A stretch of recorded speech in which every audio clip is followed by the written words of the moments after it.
नमस्कार दोस्तों। तो आज हम आप लोगों के लिए लेके आए हैं सोशल साइंस का सबसे महत्वपूर्ण क्वेश्चन। तो देखिए, पहला नंबर क्वेश्चन क्या कर रहा है, सौर ऊर्जा में निम्नलिखित में कौन सा संसाधन है। तो ऑप्शन नंबर ए है मानवकृत, ऑप्शन बी है पुनः प्रतियोगिक, दूसरा है अचैव और चौथा है अचक्रीय। तो सौर ऊर्जा जो है इसका जो राइट आंसर हो जाएगा वो हमारा क्या हो जाएगा, ऑप्शन नंबर बी यानी पूर्ण प्रतियोगी क्या हो जाएगा, ये हो जाएगा। क्लियर है। अब हम आगे बढ़ते हैं। दूसरा क्या करा है, चिपको आंदोलन के प्रेरणता है। तो चिपको आंदोलन के है तो इसके है सुंदरलाल बहुगुणा। क्लियर है। अब हम आगे बढ़ते हैं। कहता है सामुदायिक संसाधन कौन नहीं है। तो सामुदायिक संसाधन, अब देखिए मंदिर की अगर हम बात करें तो मंदिर में सब लोग आ जा सकते हैं। मस्जिद में अगर बात करें तो मस्जिद में भी सभी लोग आ जा सकते हैं। सार्वजनिक पार्क में भी आ जा सकते हैं। लेकिन घर तो क्या है, हमारा पर्सनल चीज़ है। तो यानी ये हमारा क्या हो जाएगा, निजी संसाधन हो जाएगा। ये यानी ये सामुदायिक संसाधन के अंतर्गत नहीं आएगा। तो डी ऑप्शन नंबर सही हो जाएगा। अब हम आगे बढ़ते हैं। कहता है कोयला किस प्रकार का संसाधन है। तो कोयला अनवीकरणीय संसाधन है या नवीकरणीय संसाधन है या जैव संसाधन है या अजैव संसाधन है। तो कोयला जो हो जाएगा वो हमारा अनवीकरणीय संसाधन हो जाएगा, मतलब एक बार खत्म होने के बाद ये दोबारा बनने में बहुत समय लगता है। क्लियर है। अब हम आगे बात करते हैं, नवीकरणीय संसाधन कौन है। ये क्या हो जाएगा, कोयला, खनिज तेल, पवन ऊर्जा या प्राकृतिक गैस। तो पांचवा का ऑप्शन नंबर डी हमारा क्या हो जाएगा, प्राकृतिक gas is the right answer हो जाएगा। क्लियर है। अब हम आगे बढ़ते हैं। देखिए क्वेश्चन नंबर 6 क्या कर रहा है, डाकू की अर्थव्यवस्था का संबंध है। तो डाकू की अर्थव्यवस्था का संबंध क्या हो जाएगा, तो इसका ऑप्शन नंबर सी हो जाएगा। ठीक है। संसाधन के विदोहन, मतलब ये संसाधन का क्या करता है, चोरी करता है, लूटता है। क्लियर है। तो ये विदोहन करता है। क्लियर है। अब हम आगे बढ़ते हैं क्वेश्चन नंबर 7 की ओर। देखिए क्वेश्चन नंबर 7 क्या कर रहा है, तृतीय पृथ्वी सम्मेलन कहाँ हुआ था। तो तृतीय पृथ्वी सम्मेलन जोहान्सबर्ग में हुआ था, यानी ऑप्शन नंबर क्या हो जाएगा हमारा, ए सही हो जाएगा। क्लियर है। Option number A is the right answer हो जाएगा। अब हम आगे बात करते हैं। 8वां नंबर क्वेश्चन का था, इनमें से कौन अजैव संसाधन नहीं है। तो इनमें से कौन एक अजैव संसाधन नहीं है, तो इसका भी ऑप्शन नंबर क्या हो जाएगा, ए इज द राइट आंसर हो जाएगा। ठीक है। यानी वनस्पति क्या है, एक अजैव संसाधन नहीं है। अब हम क्वेश्चन नंबर 9 की ओर चलते हैं। तो देखिए क्वेश्चन नंबर 9 क्या कर रहा है, निम्नलिखित में से किसका कथन है संसाधन होते नहीं है बनते हैं। तो ये जिमरन मैन का है। कोई भी संसाधन हम किसको कहते हैं, जो मानवीय आवश्यकताओं की पूर्ति करता है उसे हम संसाधन कहते हैं। संसाधन कोई होता नहीं है। अब समुद्र का पानी क्या है, नमकीन होता है। लेकिन अब वैज्ञानिक ने ऐसे ऐसे मशीन बना दिया है कि समुद्र के पानी को हम पीने लायक बनाकर हम पीते हैं। तो समुद्र का पानी पहले क्या था, संसाधन नहीं था। इसलिए कहते हैं, जिमरन मैन ने कहा था कि संसाधन होते नहीं है, मनुष्य अपनी कार्यकुशलता बुद्धि से हमें उसे संसाधन या अपने लायक बनाते हैं। क्लियर है।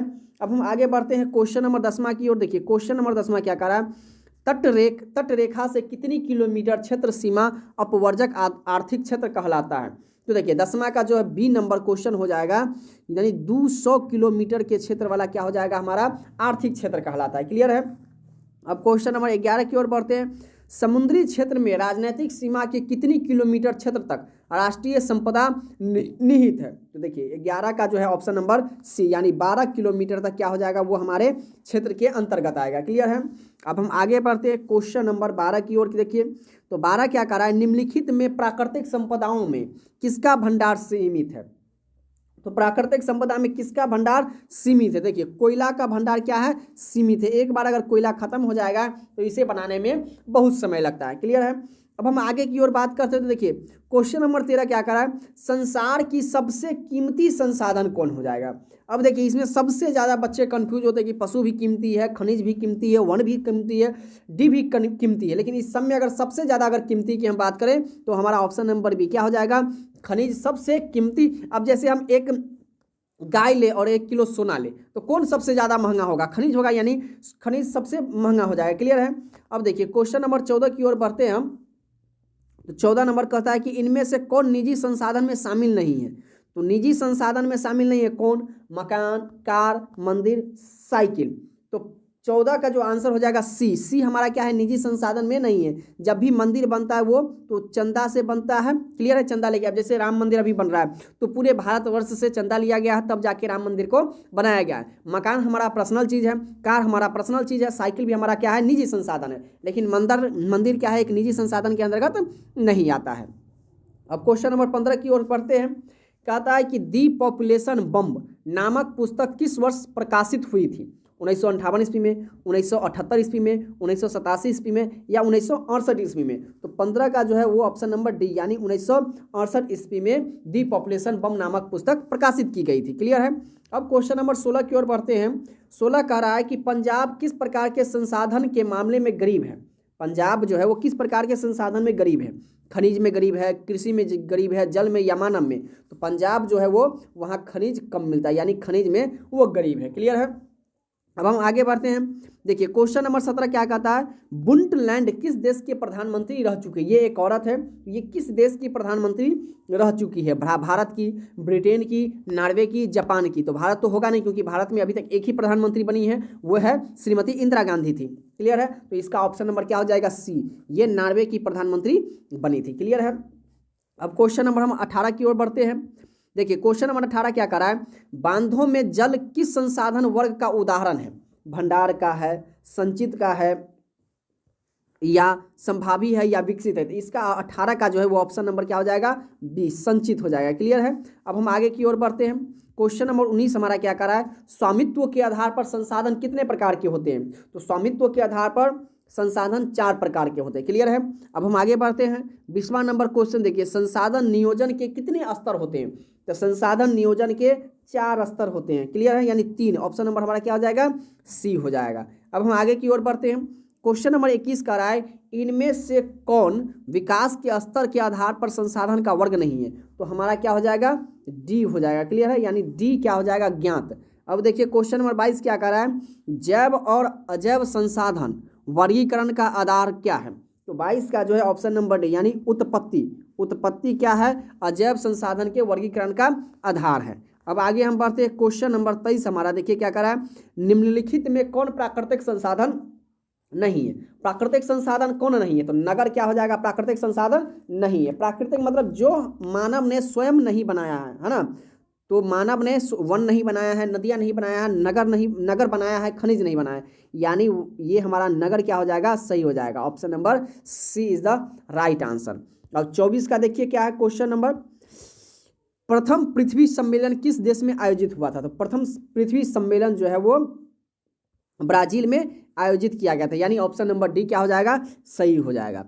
अब क्वेश्चन नंबर 25 देखिए, 1992 के पृथ्वी सम्मेलन में लगभग कितने देशों के राष्ट्राध्यक्ष शामिल हुए थे? तो 25 का जो है वो ऑप्शन नंबर क्या हो जाएगा? सी सही हो जाएगा, यानी 170 देशों के राष्ट्राध्यक्ष शामिल हुए थे। क्लियर है। अब देखिए क्वेश्चन नंबर 26 क्या कर रहा है? ब्रूटलैंड कमीशन ने किस वर्ष सतत पोषणीय विकास संबंधी रिपोर्ट पेश की थी? तो 26 का जो राइट आंसर हो जाएगा वो ऑप्शन नंबर बी यानी 1987 में रिपोर्ट पेश की थी। क्लियर है। अब हम आगे बढ़ते हैं क्वेश्चन नंबर 27 की ओर। कल्फ ऑफ रोम ने किस वर्ष संसाधन के विवेकपूर्ण उपयोग का प्रस्ताव रखा? तो ऑप्शन ए है क्या? देखिए 1978, 1958, 1968, 1988। तो जो 27 का सही आंसर हो जाएगा वो ऑप्शन नंबर 1900 सी यानी 1968 हो जाएगा। क्लियर है। अब हम आगे की ओर बढ़ते हैं। क्वेश्चन नंबर 28 का रहा है, किस कमीशन से सतत पोषणीय विकास की अवधारणा प्रस्तुत की थी? ठीक है, तो इसका ऑप्शन नंबर क्या हो जाएगा? सी इज द राइट आंसर, यानी ब्रूटलैंड कमीशन यानी ऑप्शन नंबर क्या हो जाएगा? सी हो जाएगा। क्वेश्चन नंबर 29 देखिए, लॉ अयस्क किस संसाधन वर्ग में शामिल है? तो 29 का जो है वो ऑप्शन नंबर सी यानी अनवीकरणीय संसाधन में शामिल है। क्लियर है। अब 30 नंबर क्वेश्चन देखिए, करा 1992 में पृथ्वी सम्मेलन किस शहर में हुआ था? देखिए उस देश में पूछा था, इस शहर में, तो इसका जो ऑप्शन नंबर बी हो जाएगा वो रियो डी जेनेरो में हुआ था। ठीक है, यानी option number B is the right answer हो जाएगा। अब देखिए क्वेश्चन नंबर 31 क्या कर रहा है? ज्वारीय ऊर्जा किस प्रकार के संसाधन का उदाहरण है? तो ज्वारीय बाजरा जो है वो नवीकरणीय संसाधन के उदाहरण है। क्लियर है, यानी ऑप्शन नंबर ए हो जाएगा। 32 का देखिए क्या है? 32 का सार्वजनिक पार्क एवं पिकनिक स्थल किस प्रकार के संसाधन वर्ग में शामिल है? यानी सार्वजनिक पार्क और ये है हमारा सामुदायिक, मतलब यहाँ पर सभी वर्ग के लोग आ जा सकते हैं, सभी मतलब जेंडर के लोग जैसे पुरुष, महिला, बच्चे, बूढ़े सब आ सकते हैं। क्लियर है। अब देखिए क्वेश्चन नंबर 33 क्या है? किस प्राकृतिक संसाधन का भंडार सीमित है? तो अगर इसमें हम बात करें तो खनिज तेल के प्राकृतिक संसाधन सीमित है, मतलब एक बार अगर खत्म हो जाएगा तो इसे पुनः बनाने में करोड़ों वर्ष लग सकता है। अब देखिए क्वेश्चन नंबर 34 की ओर हम पढ़ते हैं। तो क्वेश्चन नंबर 34 हमारा कहता है, राजस्थान में किस संसाधन की कमी है। तो राजस्थान में जो है सो वहाँ जल की सबसे ज़्यादा कमी, यानी ऑप्शन नंबर सी, जल संसाधन की सबसे ज़्यादा कमी है। अब देखिए क्वेश्चन नंबर 35 क्या कर रहा है, मछलियों के अस्तित्व को खतरे में डाल सकता है। तो मछलियों के अस्तित्व को कौन खतरे में डाल सकता है, हम नदी तालाब में जो दूषित जल जो डालते हैं वो मछलियों को क्या कर सकता है, खतरे में डाल सकता है, यानी ऑप्शन नंबर डी सही हो जाएगा। अब हम आगे की ओर बढ़ते हैं। क्वेश्चन नंबर 36 का रहा है, स्मॉल इज ब्यूटीफुल नामक पुस्तक के लेखक कौन है। तो स्मॉल इज ब्यूटीफुल पुस्तक के नाम लेखक है सुमेर, यानी ऑप्शन नंबर इसका बी हो जाएगा राइट आंसर। क्लियर है। अब हम आगे की ओर बढ़ते हैं। तो देखिए क्या करा है, इनमें से कौन एक मानवकृत संसाधन नहीं है, भवन, रेलवे लाइन, पेड़ पौधे या स्कूल, यानी इसमें से सभी हमने बनाया है सिवाय किसको, पेड़ पौधे को छोड़कर, है ना। तो ऑप्शन नंबर क्या हो जाएगा इसका, सी सही हो जाएगा। अब क्वेश्चन नंबर 38 देखिए क्या करा है, निम्नलिखित में कौन सामुदायिक संसाधन नहीं है, मतलब सामुदायिक संसाधन नहीं है। तो आप जानते हैं क्या, कृषि भवन क्या है हमारा, सामुदायिक भवन नहीं है, सामुदायिक संसाधन में नहीं आता जिसमें हम खेती करते हैं। ठीक है। अब आगे हम बढ़ते हैं 39 की ओर।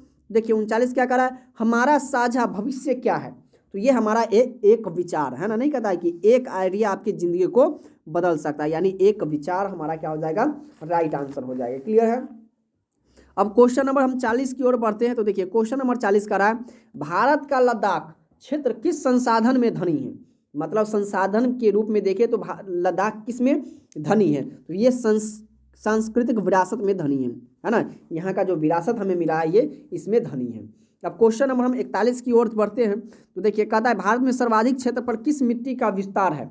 तो अगर अपने भारत की बात करें तो सर्वाधिक क्षेत्र पर जलोढ़ मिट्टी का अति विस्तार है, क्योंकि जलोढ़ मिट्टी हम किसको कहते हैं, जो बाढ़ के द्वारा जो मिट्टी आती है वो जलोढ़ मिट्टी कहलाती है। क्लियर है। अब देखिए क्वेश्चन नंबर 42 क्या कहता है, सोपानी कृषि किस राज्य में प्रचलित है। सोपानी जो कृषि होती है वो किस राज्य में प्रचलित है। तो ये सोपानी कृषि है उत्तराखंड में प्रचलित, मतलब जहाँ जहाँ पहाड़ी इलाका है वहाँ वहाँ सोपानी कृषि की जाती है। क्लियर है।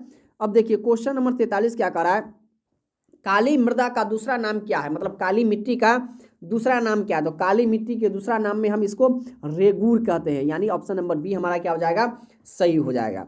अब देखिए क्वेश्चन नंबर 44 हमारा क्या कर रहा है, मेढक के प्रजनन को नष्ट करने वाला रसायन कौन है।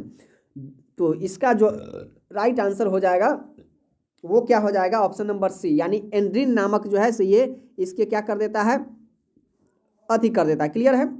अब हम आगे की ओर बढ़ते हैं।